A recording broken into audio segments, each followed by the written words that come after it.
que es conmigo, luego van a tener otra que es de diabetes, hipertensión, otra que es de obesidad. Entonces, ¿qué es eso de la fisiología del ejercicio clínico? Entonces, bueno, resulta que esta es una disciplina donde se va a agarrar la teoría, básicamente, lo que, por ejemplo, ustedes han visto hasta ahora, fisiología del ejercicio como tal, y se va a poner en práctica.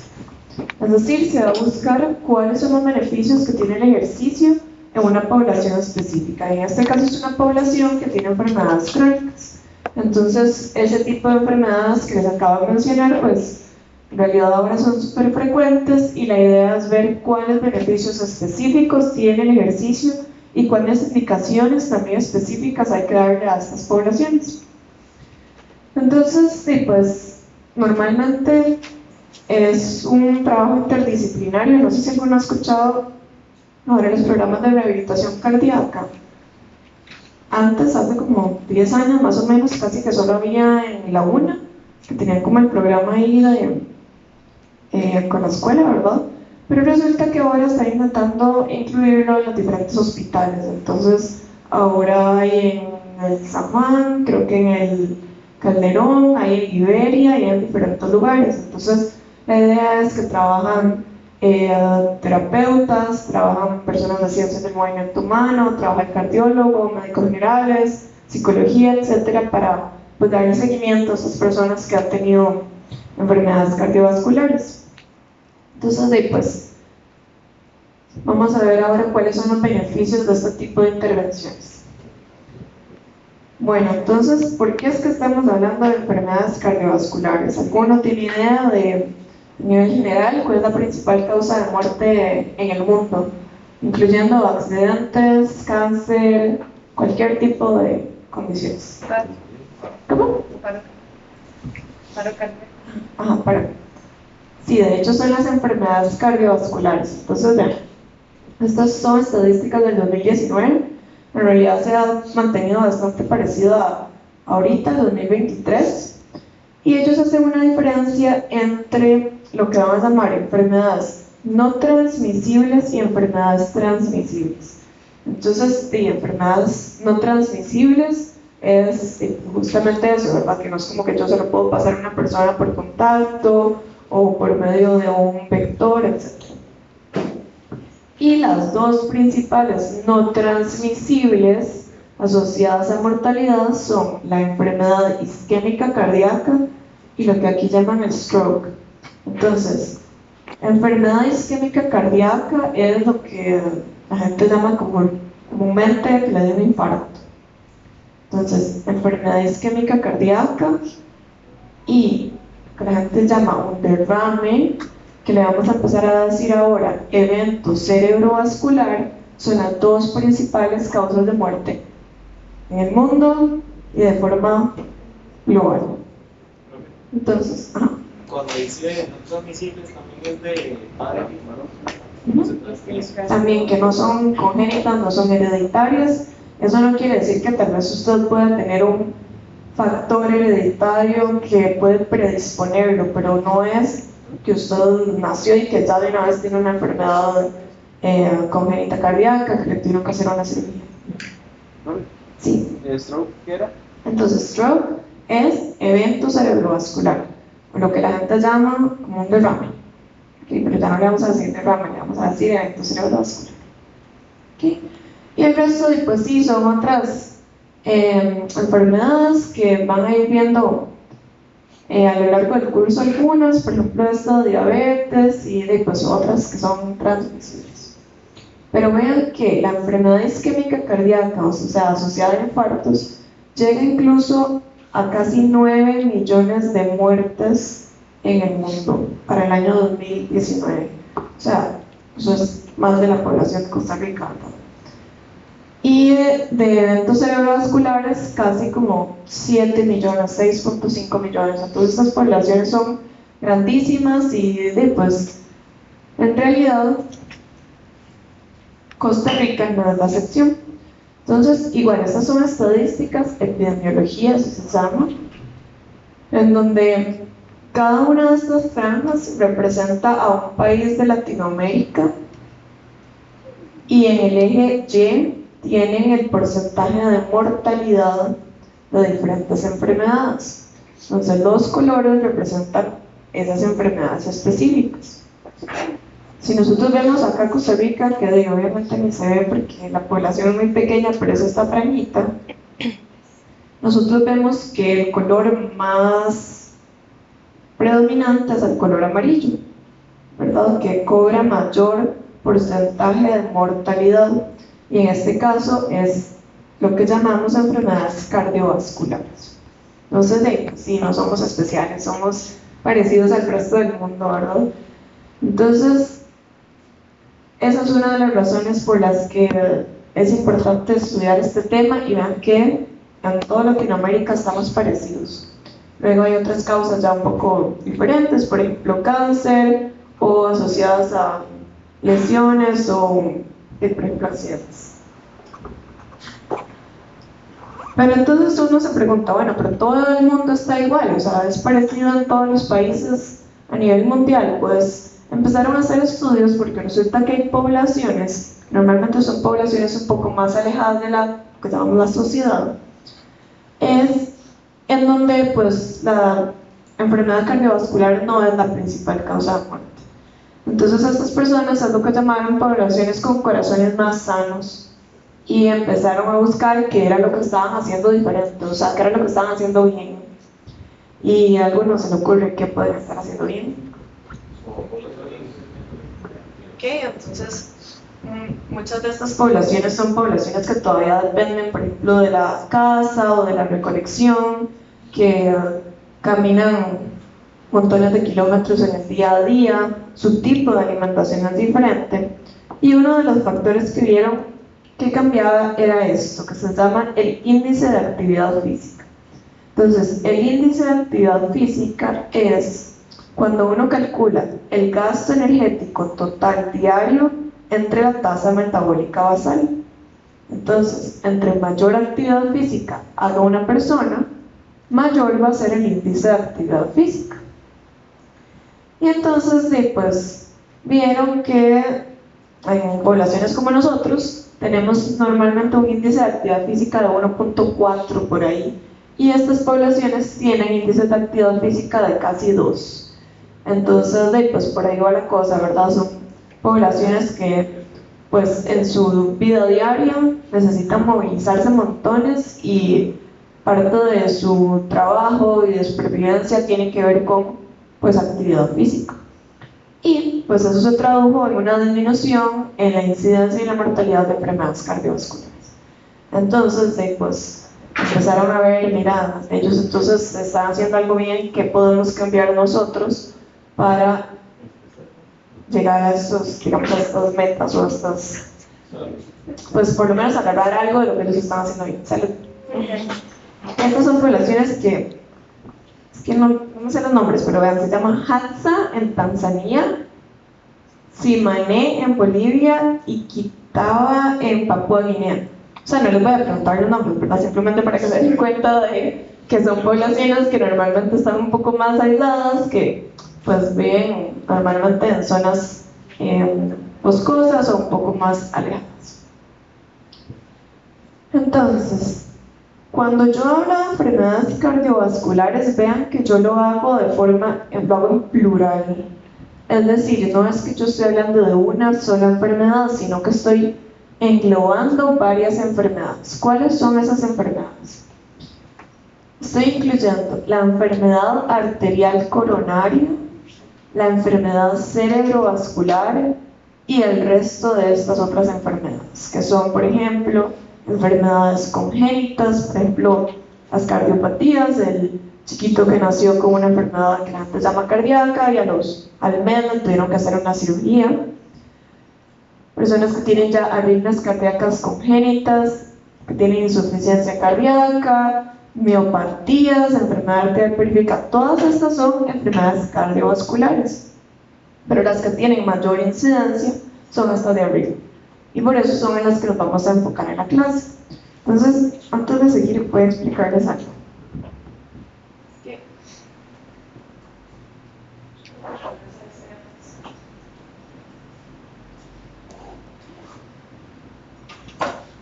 que la cosa es que voy a usar varios términos que en realidad me refiero a lo mismo, pero les puede hacer como un colacho. Entonces, digamos, cuando yo hablo de enfermedad cardiovascular, estoy diciendo que incluyo la enfermedad arterial coronaria. Entonces, la enfermedad arterial coronaria es literalmente una enfermedad de los vasos sanguíneos coronarios, es decir, de los vasos que irrigan el corazón.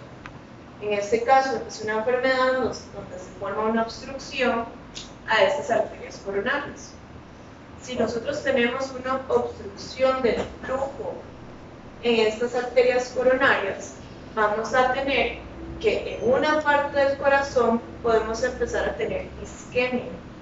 Entonces, eso es lo que llamamos enfermedad isquémica cardíaca, que era cuando les enseñé los gráficos anteriores que lo ponían como enfermedad isquémica.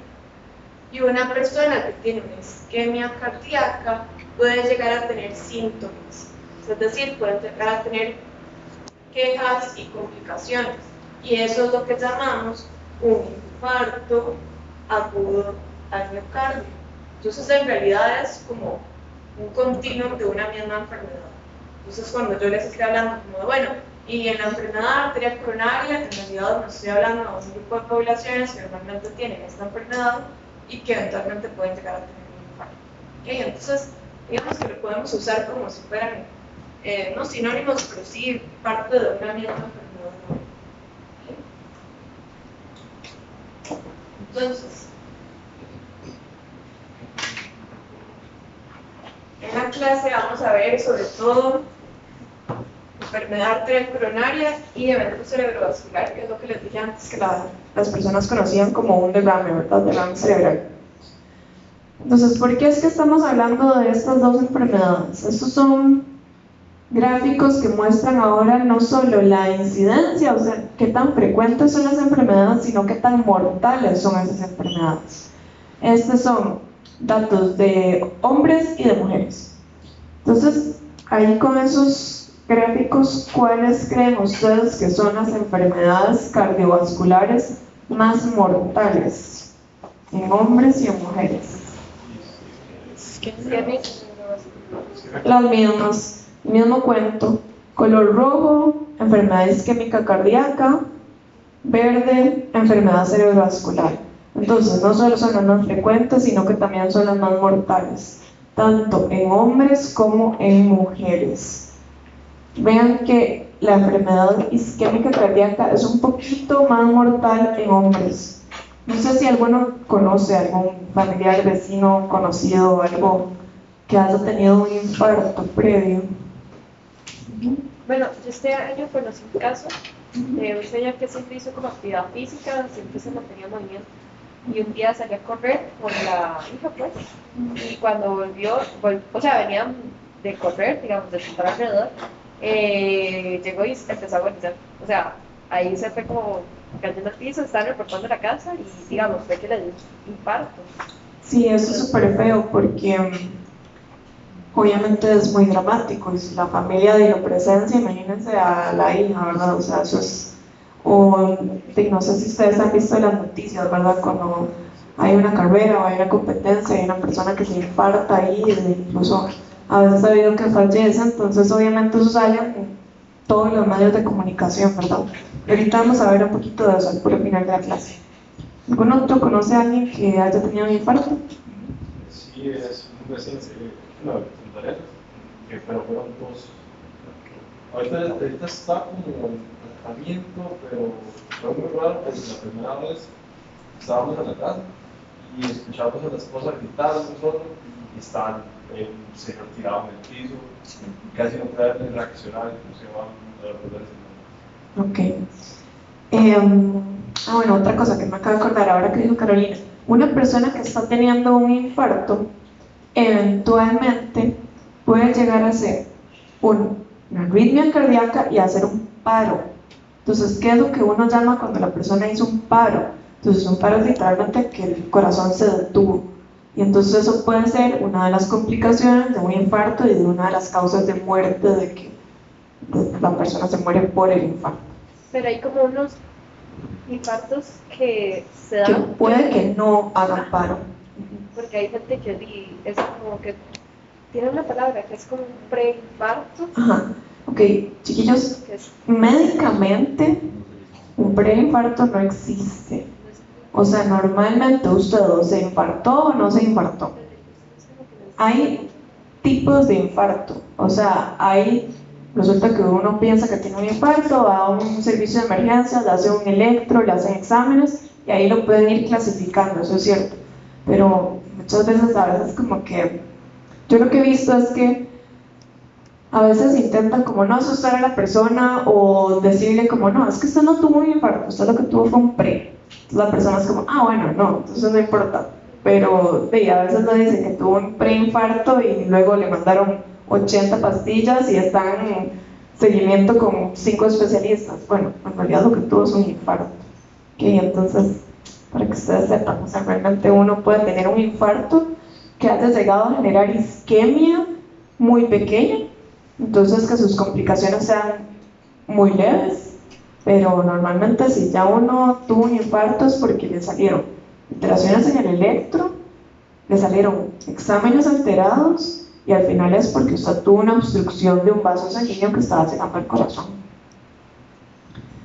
Bueno, entonces resulta que esto es relativamente común. Entonces, chicos, ¿cómo saben ustedes? Ustedes están ahí con un grupo de personas y alguien les dice, ay, verdad, es que yo estaba haciendo ejercicio y tengo como un punzonazo aquí en el pecho. ¿Cuáles son los signos o síntomas? O sea, ¿qué es lo que nos dice a nosotros la persona que nos tiene que encender las banderas rojas, que nos tiene que encender signos de alarma de que la persona está teniendo un infarto? ¿Qué le tengo que poner yo atención? Dolor de brazo. Ajá, puede ser dolor del brazo izquierdo. ¿Qué más? ¿Cómo? Ajá, un dolor como debajo de la mandíbula o en el cuello. ¿Qué más han escuchado? ¿Cómo es ese dolor que nos dicen cuando una persona se está infartando? Una presión. Ajá, como una presión. Ok, entonces vean, los síntomas o signos típicos son un dolor torácico opresivo. Es decir, la persona le dice, vea, yo siento como si tuviera un elefante encima del pecho. Yo siento como si alguien me estuviera estripando y me estuviera como ahogando. La persona puede tener que ese dolor se le irradia, como estaban diciendo ustedes, al cuello, a la mandíbula, al brazo izquierdo. Puede llegar a tener náuseas o ganas de vomitar. Puede tener disnea, que es esa sensación de falta de aire. Puede tener mareos. Puede tener sudoración, que se llama diaforesis. Puede tener cosas un poco más extrañas que simplemente la persona dice, sobre todo adultos mayores, dicen, no, yo lo que estoy es cansado, es que no sé, hoy me levanté cansado, o no sé, es que hoy simplemente siento como algo extraño, como que me estuviera quemando algo.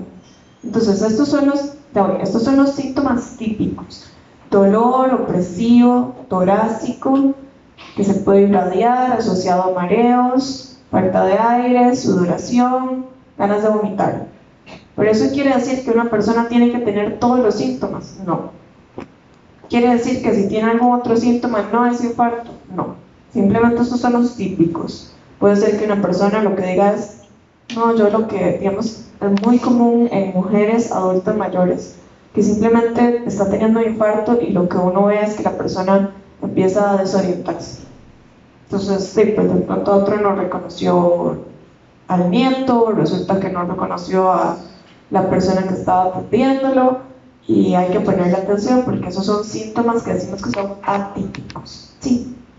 ¿Qué tan cierto es que, bueno, un profesor me ha dicho que los jóvenes, y por ejemplo, nosotros, como 20 algo años, si nos da un infarto, o sea, ya creo que no hay nada que hacer, pero por ejemplo, un adulto mayor, si da un infarto, como que a veces les puede dar un infarto, o sea, están sentados y pueden volver a, como que el corazón se para un toquecito, pero sí con su vida normal, o sea, eso me dijo, entonces me quedo con la duda.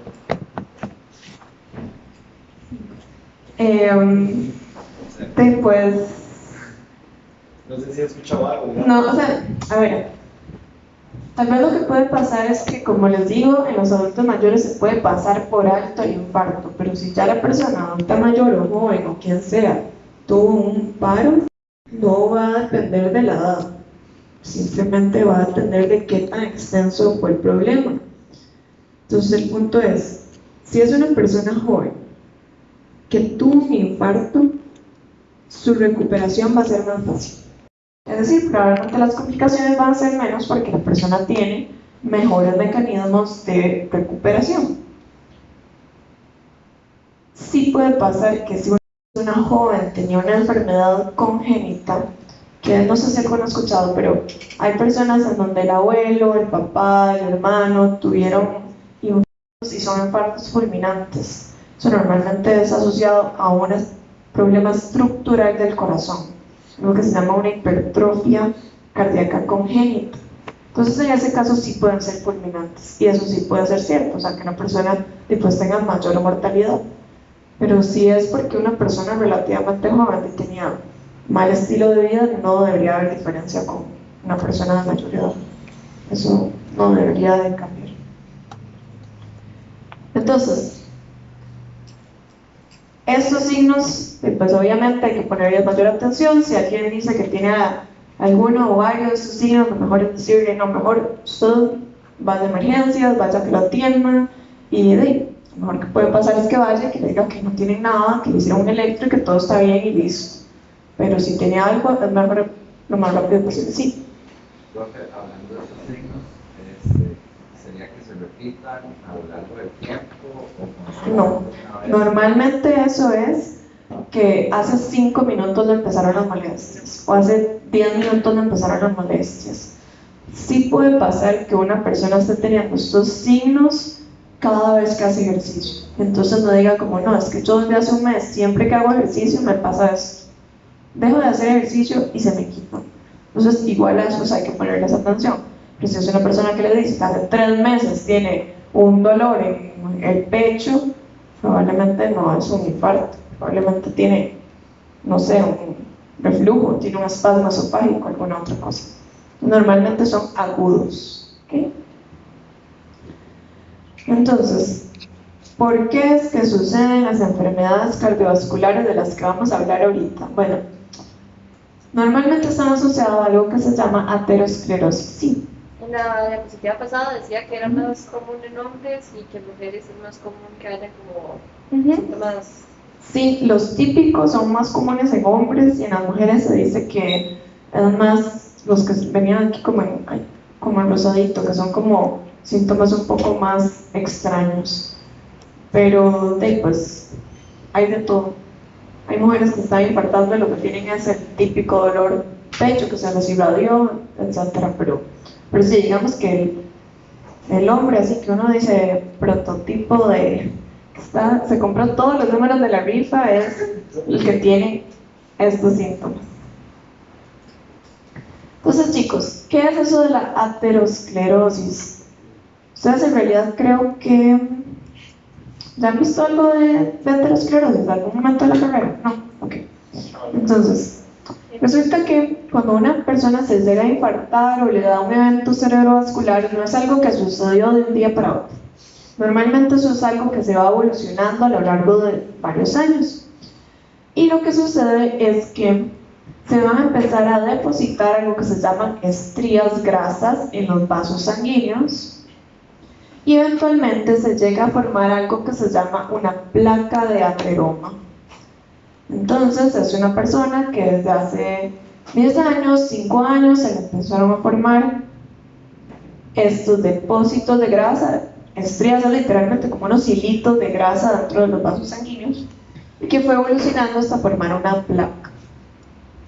Y que cuando ya tiene una placa, que ya vamos a ver qué es lo que puede suceder, pues empieza a tener las manifestaciones clínicas que acabamos de ver. Y pues, ¿por qué se cree que es más común ahora y en países que llamamos como occidentalizados? Bueno, porque los principales factores de riesgo son estos: tabaquismo, hipertensión, diabetes, obesidad, inactividad física, alimentación alta en grasas. ¿Algunos saben qué es dislipidemia? Disminución de ¿Cómo?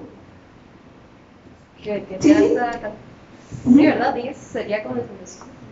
No disminución, pero sino una alteración. Alteración de los-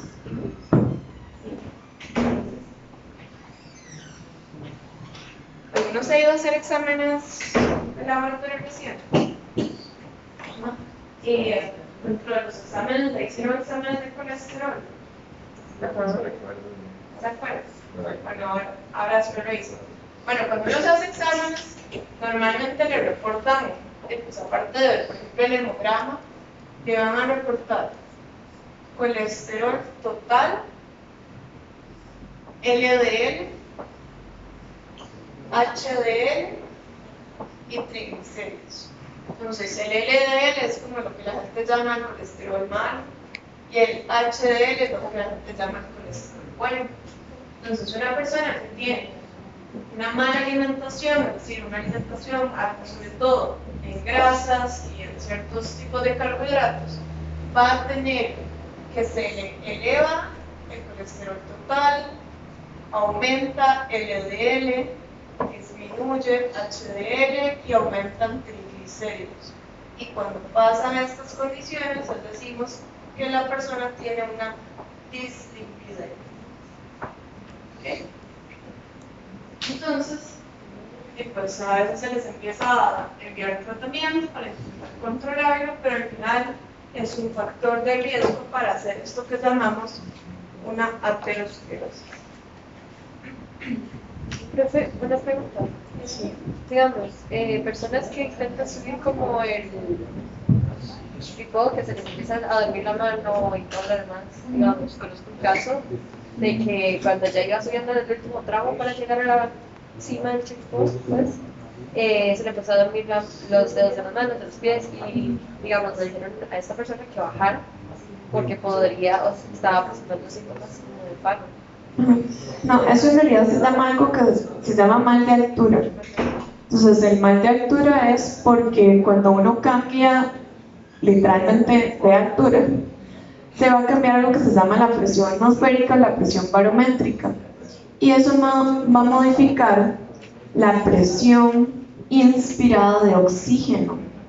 Entonces, en realidad, esos síntomas están asociados porque no hay aporte suficiente de oxígeno, sobre todo si la persona está realizando ejercicio y no hizo una adecuada aclimatación.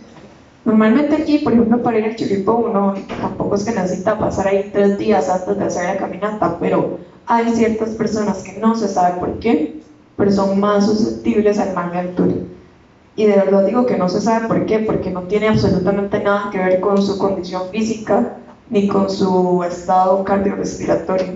Simplemente hay personas que, pues, no sé, yo de hecho hace poco, hace como un año, había ido y había un muchacho que, el muchacho entrenaba montones y le encantaba hacer esas cosas de las caminatas y todo, y estaba ya como yo no sé cuánto entrenando, y resulta que subió y empezó con demasiados vómitos, le dolía demasiado la cabeza, tenía mareos, o sea, renacimiento, y era por el mal de altura, y no tenía absolutamente nada que ver con que él no se hubiera preparado adecuadamente. Pero bueno, eso es otro tema, y bueno, sí, también a veces les dicen mucho que es porque tienen los triglicéridos muy altos y que se le duermen los dedos de las manos, no sé si han escuchado. Normalmente eso sería porque tienen los triglicéridos así por las nubes. Normalmente la persona cuando tiene esto es el problema, que no siente nada. Es una enfermedad silente. Entonces esto va avanzando, la persona si no se hace exámenes no sabe cómo está en su perfil lipídico, y entonces sí, esto va avanzando y vamos a ver qué es lo que pasa con esa acumulación de grasas. Bueno, algo que no les dije. Puede ser que sí, un factor de riesgo para hacer una aterosclerosis es la edad avanzada. Entonces, imagínense, ¿verdad? Si esto se va acumulando con los años, de más años tenga la persona, pues va a haber tenido más chance de haber desarrollado la enfermedad. Luego puede haber cierta predisposición genética, no quiere decir que hay un 100% de probabilidad de que si mi tío se infartó, yo también me voy a infartar, pero sí es importante preguntar si hay antecedentes y cuándo fue la edad a la que se infartó esa persona. Porque si ya nos empiezan a decir que no, resulta que tiene 5 familiares que se infartaron a los 40, 35 años, ahí uno dice, ok, no, sí, o sea, eso hay que estudiarlo porque puede tener una predisposición. A que si usted me dice, como mi abuelito que se infartó a los 78 años, pues no necesariamente quiere decir que yo vaya a tener una predisposición, probablemente era más como asociada al estilo de vida que llevaba. Profe, la Y- esclerosis Ajá. genera la isquemia, entonces. Sí, ya casi vamos a ver eso. Y luego esto de la pobreza. ¿Alguno tiene idea por qué ponen ahí la pobreza como un factor de riesgo? Mala alimentación. Sí, es de tipo de dieta. como que hay diferentes hipótesis. Entonces se dice que es de que si la persona no tiene suficiente dinero, probablemente va a comer mal, puede estar asociado a estrés, etc. Yo eso como que más o menos, ¿verdad? Porque es diferente una persona que uno considera que sea pobre, pero que sea, por ejemplo, un agricultor que lo que hace es todo el día estar trabajando en el campo y que lo que come es de lo mismo que cosecha, a de una persona que sí tiene un alto nivel de pobreza, pero es porque vive en la ciudad y pasa comiendo McDonald's. Entonces, como que depende, ¿verdad? Entonces, ahora sí, chiquillos, ¿qué es lo que pasa? O sea, ¿qué es la aterosclerosis? Bueno, entonces acá tenemos vasos sanguíneos. Si nosotros estamos hablando que es una arteria coronaria, o sea, un vaso sanguíneo que va al corazón, entonces lo que generaría es una enfermedad arterial coronaria y una isquemia cardíaca. Si estuviéramos hablando que es un vaso sanguíneo que está llegando al cerebro, entonces lo que va a hacer es una enfermedad cerebrovascular, pero en realidad la evolución es la misma. Acá nos pone el ejemplo de una arteria coronaria. Entonces acá arriba se ve un vaso sanguíneo, que el lumen, es decir, la parte de adentro está normal, hay un flujo sanguíneo adecuado. Y pues resulta que el primer paso es que vamos a tener una lesión en la pared del vaso sanguíneo, específicamente en el endotelio. Entonces hubo una lesión inicial y vamos a empezar a tener que aumenta la cantidad de algo que se llaman fibroblastos y se van a empezar a acumular colesterol en el espacio subendotelial. Entonces acuérdense que las células endoteliales eran como esa capita de célula en la parte más adentro del vaso sanguíneo. Pues justamente entre el endotelio y más adentro de la pared hay algo que se llama el espacio subendotelial o la íntima de la arteria. Y ahí se empieza a acumular colesterol y se empiezan a acumular también fibroblastos. ¿Sí? La lesión aquí se puede ver. Ajá, hay diferentes causas, pero muchas veces es asociado también a la acumulación, digamos, que la misma grasa está generando pues cierto como roce y también puede estar asociado al sedentarismo, a si la persona es hipertensa, pueden haber diferentes causas. Bueno, no es como que la grasa va a rozar ahí en la pared del vaso, ¿verdad? Pero sí puede generar cierto aumento de la densidad de la sangre y eso favorecer que se haga una lesión. Entonces siguen pasando ahí los meses y los días y los años y entonces se sigue acumulando grasa y vamos a empezar a tener que se obstruye el flujo sanguíneo. Es decir, ya no vamos a poner un flujo libre, sino que después va a empezar a costar un poco más. Sigue pasando el tiempo y esto que vamos a llamar la placa de ateroma va a empezar a degenerarse, o sea, se van a empezar a reclutar células inflamatorias y se va a formar algo que se llama la capa hialina, que es como esta parte un poquito más clara. Sigue pasando el tiempo y la persona sigue teniendo los factores de riesgo que hablamos antes y se empieza a depositar calcio. Y es lo que vamos a llamar que la placa se empieza a formar como una placa compleja. Eventualmente puede pasar que esta placa de ateroma se puede romper y va a exponer lo que había en el interior de la placa, es decir, células inflamatorias, la grasa como tal, las calcificaciones, y esto va a llevar a la formación de un trombo. Entonces, ¿algunos saben qué es un trombo? Es una vasoconstricción. ¿No? Es cuando hay una parte de la sangre que forma como lo que la gente llama un coágulo. La diferencia entre un trombo y un coágulo es que el trombo se queda donde se formó y el coágulo viaja a través del torrente sanguíneo. Y entonces, pues, tenemos la formación de un trombo y esto va a obstaculizar el flujo sanguíneo. Entonces, ahora sí, tenemos que se impide el flujo sanguíneo y todo lo que estaba después de esta presa empieza a tener disminución del aporte de sangre, disminución del aporte de oxígeno y llegamos a esto, que se empieza a isquemizar ese tejido cardíaco. Sí, usted tiene una pregunta. Sí, pero que digamos, en el proceso de que esto sucede, sí. No, normalmente mientras esto se va desarrollando la persona no tiene ningún problema. Si puede pasar que la placa esté generando una obstaculización del flujo y puede pasar lo que hablamos ahora, que la persona en el día a día anda ahí normal, pero cuando hace ejercicio sí tiene ciertos síntomas. Eso puede ser que la persona no se le haya roto la placa, pero sí tenga pues una placa relativamente grande y que solo cuando hace ejercicio tiene los síntomas. Eso puede pasar. Tengo dos preguntas. La Sí. primera es que un examen de sangre, algo así, sale el paso anterior a eso. La última imagen sale. ¿Tiene eso? No. Muy bien. Y Uno para ver si una persona tenga una placa o no de ateroma, lo que hay que hacer es, no sé si alguno ha escuchado una angiografía. Eso es literalmente que la persona le meten una camarita a través de normalmente es de un vaso sanguíneo femoral y empiezan a irse por todos los vasos sanguíneos hasta llegar, por ejemplo, a las arterias coronarias, y ahí entonces ven si la persona tenía una placa o no. Eso normalmente ya se hace cuando la persona se infartó y lo que quieren hacerle algo que se llama una reperfusión, que es ponerle un stent o ponerle algo que va a generar que este vaso sanguíneo que está obstruido se vaya a abrir. Pero así como que yo me haga un examen de sangre y me salga que tengo o no esto. Y la segunda era que si yo sospecho, digamos, que por el estilo de vida que usted tiene en este momento, o la persona, tal vez ya se pueda estar formando una placa. Si la persona cambia radicalmente sus hábitos, eso se puede revertir. Sí se puede revertir. Sí se puede revertir. De hecho, es el chiste de lo que nosotros hacemos, ¿verdad? O sea, agarrar a la persona a tiempo de forma que no vaya a seguir progresando.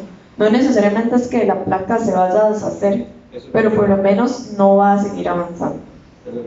Pero ya a lo largo de los años, eventualmente sí se podría disminuir de tamaño también. O por lo menos lo que podría pasar es que nosotros podemos tener una placa simple o una placa compleja.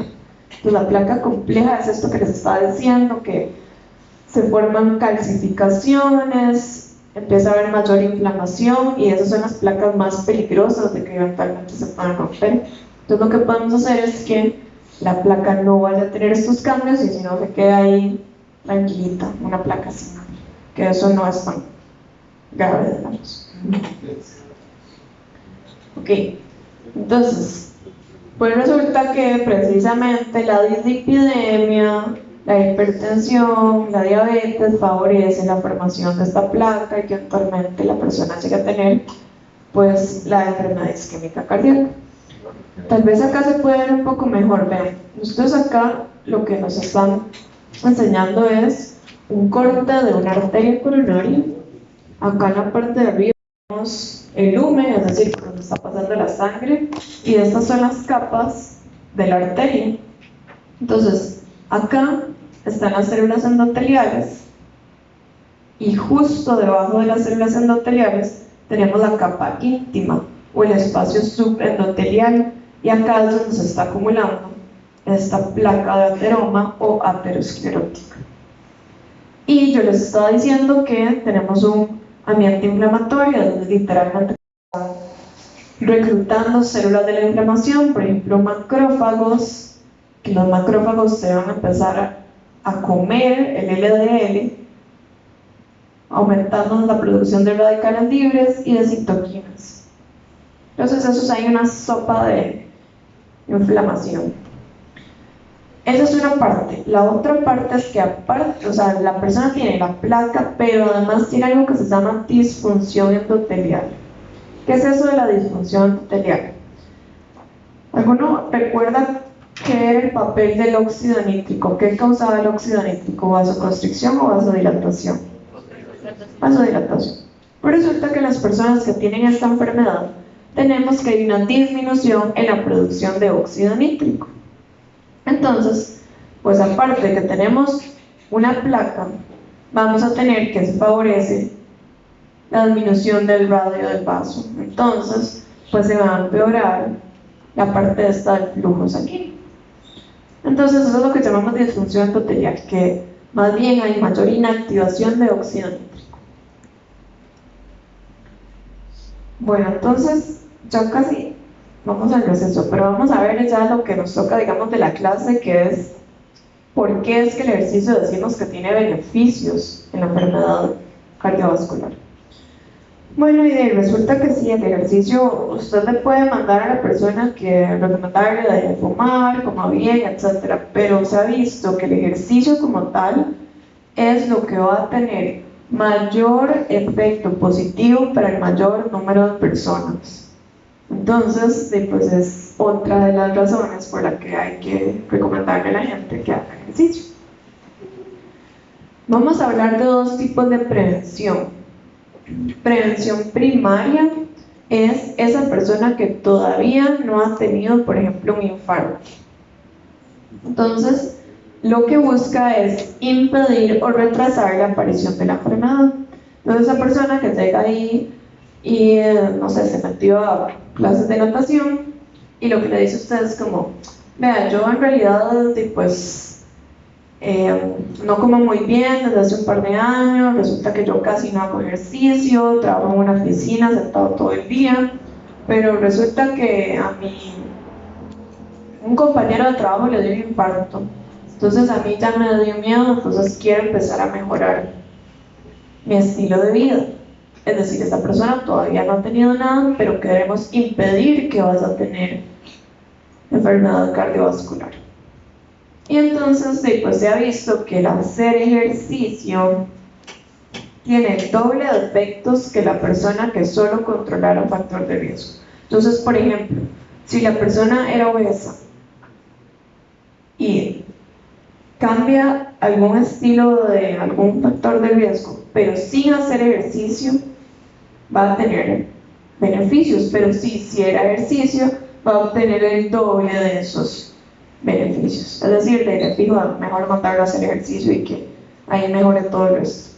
¿Por qué es que es importante? Porque el ejercicio va a mejorar factores de riesgo, como los que vimos antes, pero además va a mejorar la función endotelial, es decir, propiamente el corazón va a traer efectos directos. Este gráfico nos habla de algo que se llama el fitness cardiorrespiratorio. Literalmente, como cuando uno le dice a una persona como es que usted está muy fit. ¿Qué es lo que quiere decir uno cuando dice que la persona está muy fit? Entonces esto en realidad son mediciones en METs de cuánto es lo que logra una persona cuando realiza sesiones de ejercicio, y esto es el riesgo relativo de mortalidad. Entonces, ¿qué ven ustedes ahí? ¿Qué pasa cuando la persona aumenta la cantidad de METs que logra hacer? Disminuye el riesgo o la mortalidad. Cuando nosotros vemos este tipo de gráficos, si nos ponen, por ejemplo, esta que es un asterisco, quiere decir que acá hubo una diferencia significativa.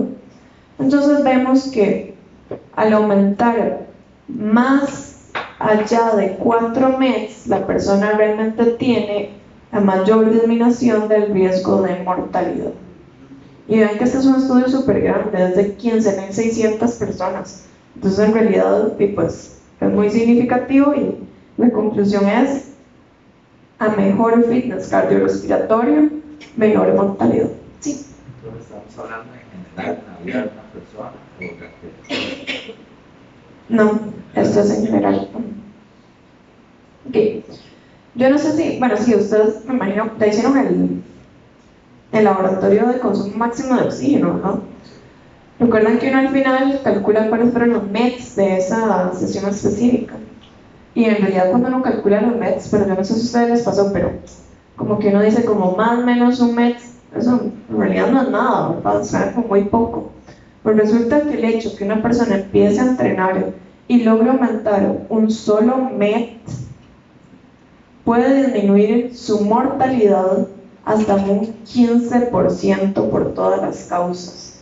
Entonces no es necesario que la persona llegue a ser ahí un atleta élite, simplemente que ya con que la persona realice mejoras que uno podría decir que son pequeñas, ya va a disminuir su riesgo no solo por todas las causas, sino también por enfermedades cardiovasculares, incluso reducible a un casi un 20%. Okay. Si quieren vamos a vernos a eso, chicos. Entonces vean, son las 7:50, volvemos a las 8.